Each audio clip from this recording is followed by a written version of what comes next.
All right, so this is the breakdown with the match against Josh. Going into this, leading up to this, and even up until right now, my camp has been just absolutely atrocious. Whenever I would get my heart rate up, I would just start dry heaving. And going into this warm-up, I started to warm up with Luke. I started to get my heart rate high because normally we do we just get our body moving and then we go into the drills with our partner when we're already tired. And I was just dry heaving the whole warm-up. So I was like, oh, this is not good. This is the worst I've ever felt going into a match. So I was like, let me just go out here and heel hook him quickly. Like most of the things I've been doing recently has been tiring a guy out, wrestling him, putting him down. But I was like, I feel so terrible. I want to go out and I want to finish him fast to make sure I don't throw up on him or in the middle of the mat during this match. And I failed to do that, but it ended up okay. So I come out here and normally I'd be wrestling, but I was like, let me try to pull Ashigarami on him, which I do, but he manages to step out. And then I attempt to use it to come on top. And as he goes to push back into me, I attempt to go into a second Ashigarami here with my left leg. And you see from here, I manage to steal the inside position. So you see my left leg's inside here, my right leg's inside here. So he does a good job of trying to punch in a left hit or right hand underhook on my left arm here. But the connection's already deep enough to the point where I can get my left knee behind his butt. And I can pull my knees to my chest. I can bring his weight forward onto me using that cross shoulder post so that now he can't get any upper body connection. And that allows me to enter into a Rimi Ashigarami once again on his right leg here.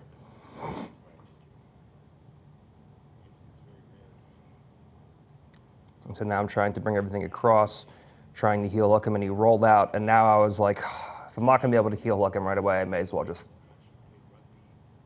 get on top and do jiu-jitsu. So I was trying to enter into his legs. He was very keen on defending and bringing his knees in and everything together. And so when I realized that he was defending the legs well, I had to change up the area of the body which I was attacking. So I went from the lower body attacking. You see I'm trying to go cross Ashi here, feed it across, but he slips it right away. I try to feed to inside Ashi, but the knee comes out. He has his foot posting on my leg. And so you see from here, the area of attack was just too concentrated on the legs. So the area of defense was focused just solely on the legs. And when you're attacking a very small area of the body, it's very easy for your partner to gauge what you're doing and read the attacks, and pretty easy for them to defend. So I was like, the leg attacks aren't working, so let me use this opportunity to come on top and then change up the strategy a little bit. So now what you're seeing is my inside camping game. I haven't taught this anywhere yet because I didn't have it when I was teaching Passing 2.0, but it is a modified and adapted version of what Hadra does in the gi. And it looks almost like you're just lying on the partner, on your opponent, but it is the most fatiguing position that you can possibly be in jiu-jitsu, in my opinion. You're carrying your partner's full body weight pushing into you for as long as you're willing to maintain guard. So this is a very big development that I will speak about soon. But you'll see it throughout this match. It looks like I'm just kind of lying on him, but he's carrying my full body weight the entire time without being able to off balance me, which is significant. So you see from here, my whole goal from this position is to force chest to chest half guard. So anytime that my opponent overextends, like he did there with his knee, I just fall into a chest-to-chest position. And now, tactically, I knew Josh. I think Josh was like almost 260 pounds, 250 something pounds, I'm pretty sure. I was like 220, 225 maybe. So I knew that, we're not even 2 minutes into the match, I knew he was gonna be very explosive from here. So when I'm looking to pin people from these positions who are much bigger than I am, in the beginning of the match, I'm not trying to put full pinning pressure into them because then it gives them too much manipulation of my body weight for like explosive bridges and things like that. So In this scenario where I'm just trying to wear a guy down who's much bigger than me, I will keep him honest with pinning pressure so that he has to give a big explosion, but I won't give him my full body weight. And so what this does is it makes it look like he's escaping. So you see I flatten him out in half guard here. And it makes it look like he's escaping, which he is escaping, but he's using a lot of energy. I'm not using any energy, and he's escaping into a position that I let him escape into. So you see he's chest to chest in half guard here. He explodes out, and the second he explodes out, I'm right back to high head inside camping. So he exploded out from half guard. I kept him honest with the pin. I had a tight connection, but I wasn't looking to actually keep him pinned from there. So that if he gives a big giant explosion, I don't run the risk of getting completely bridge to bottom position. So he escapes 90% of the way. He puts me back in an open guard or a half guard, but he puts me back into a position where I'm camping on him. And now he used all that energy, and now he's right back into the same position that we started in, which is high head inside camping.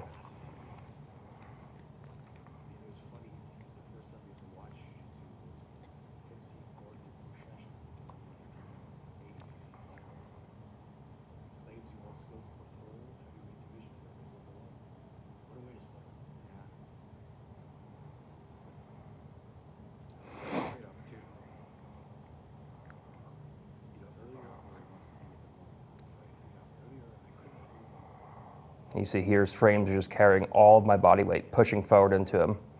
Active feet on the mat, driving forward towards him.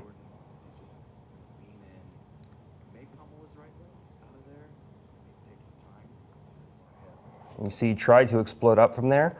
He wants to get out of bottom position is his goal. So because I don't have any upper body inside position and I can't pin his far shoulder, you see my right knee come up to control his left hip. So he can't start wrestling up from this position. And that keeps his body pinned, keeps me on top, and then threatens three-quarter mount. And then you see I threatened moving back into a half guard from here. So I threatened dropping into half guard. He has to explode a second time, and as he goes to explode, I pommel the leg out, and there's our first pass.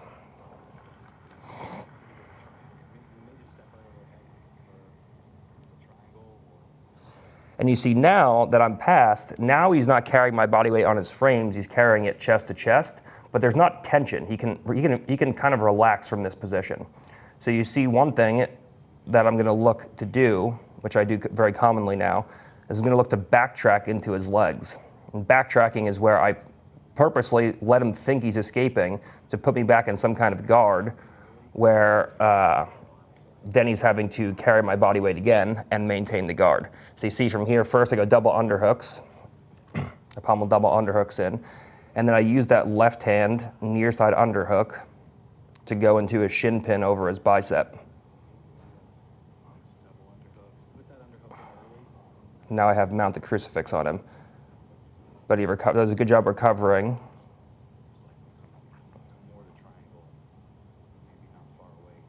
Looking to expose Kimura from here.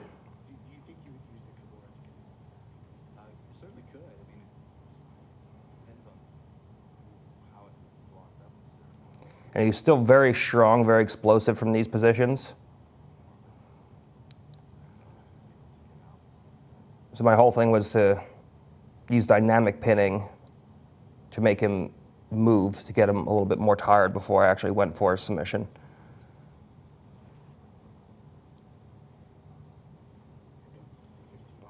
You see here now I go back into leg riding positions where he's got a hold of my knee from half guard, but not my ankle.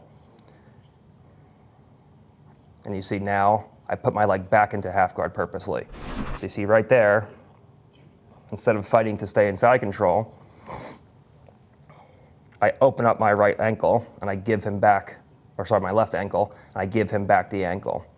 So now from here, now there's constant tension because he doesn't want to get his guard passed again. And now we're right back to camping. This is so much more fatiguing than him just laying in bottom side control. Because now there's tension running through the whole body. He's trying not to get his guard passed. This is where I want to be if I'm looking to tire somebody out from here.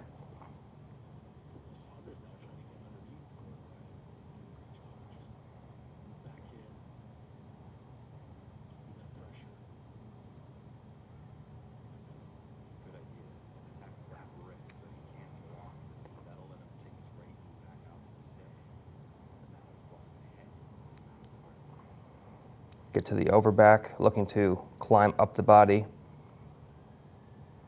Judges favor red.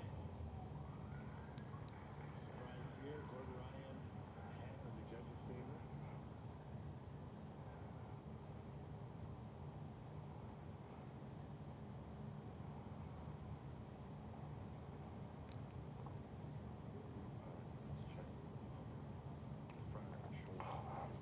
See, he goes to punch in an underhook here. And you see very subtly, my right elbow drops down to his hip and my chin comes over his elbow. And that kills the underhook. You'll see a slight change in my right arm position the second the underhook comes in. Right there. And now that completely kills the underhook. Saunders on just towards us, the side of the 90-degree floor line put in, and that's when somebody's shoulders on guys keeping his shoulders away from that 90-degree line on the floor. That makes it super hard to go to the ceiling.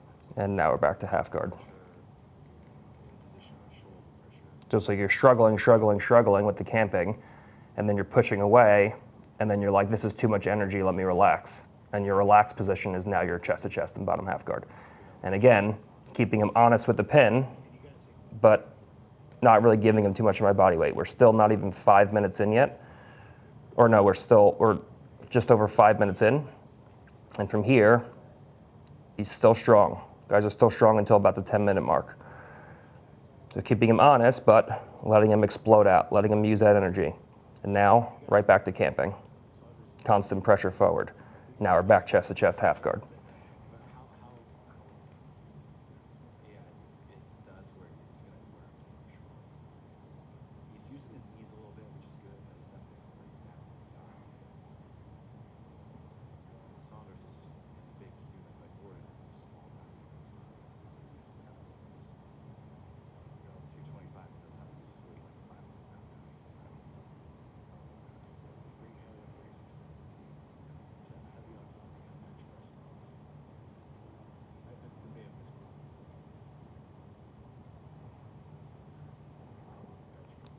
And right back to camping here.